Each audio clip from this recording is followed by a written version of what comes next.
First tonight on Fox 4 News at 5:30, a victim of the South Dallas rapist says she went to a nearby fire station after her assault, but nobody would help her. Dallas Fire Rescue learned of her complaint earlier this month and says their investigation shows no record of her ever coming to Fire Station 44.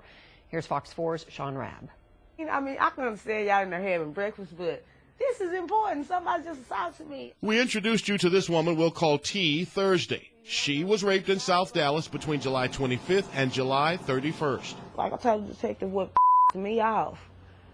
Now, need I remind you, I told you this was like right down the street from Lego, which is on Spring. The fire station 44 is right there. I go there.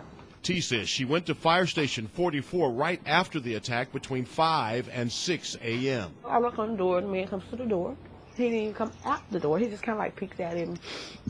I was like, I just asked him basically. I said, well, what do you think I ought to do? I said, I just been sexually assaulted. He's like, oh, well, you need to go to the hospital. That was about it. Boyfriend, now I come up here to the fire station and you sit up here telling me I need to just go to the hospital. You was supposed to go in there and call 911 and have officers come and take my report right then and there. But no, did he do that? No, he did not. We were notified of this matter during a community meeting at the Truly Missionary Baptist Church on September 5th. Dallas Fire Rescue's Jason Evans says the department launched an investigation. We did take immediate action, notifying each deputy chief over that station to interview the members of those stations to see if they remembered anything like that happening.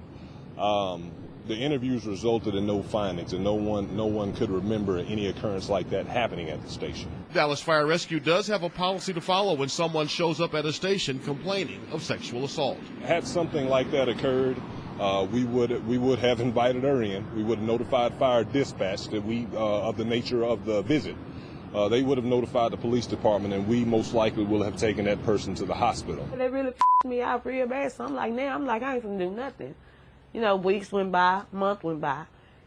And then now he grabbed a little girl and molested her, so now I'm upset about that. So now I really am going to tell them everything I know.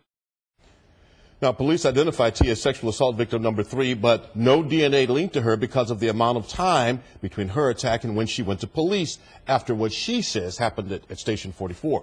DFR, though, says, Heather, there's no one there who remembers that. Well, if she says it happened, I could see why it makes her angry, but they did their investigation, the fire folks did. All right, so what else did she know, or what else did she want to tell folks, but waited then until that September 3rd date to do that? Right, well, what she did, kind of incredible, what she did was she followed her attacker after he left her. She trailed behind him, said she wanted him to know what it was like to have somebody trailing them. She followed him almost all the way to his house, had a good idea of what street he lived on, and she told detectives that, but she didn't tell them until Tuesday, September 3rd, and Dixon was visited on Wednesday, September 4th by police. He gave DNA, and of course you know the rest of the story after that. Just the day after she told police that.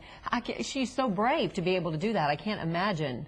She said she was just angry that this had happened to her, and she didn't know what else to do but to follow him because she felt he had to live in that same neighborhood with her. Well, I'll tell you what, she got the information and she gave it to police and stopped this guy. Right, and of course Dallas Fire Rescue, again, they say their investigation shows no one remembers her coming to the fire station, and they want to emphasize, still, come to a firehouse if you have a problem. If you need help. All right, Sean Rabb, thanks much tonight. We appreciate it. Okay.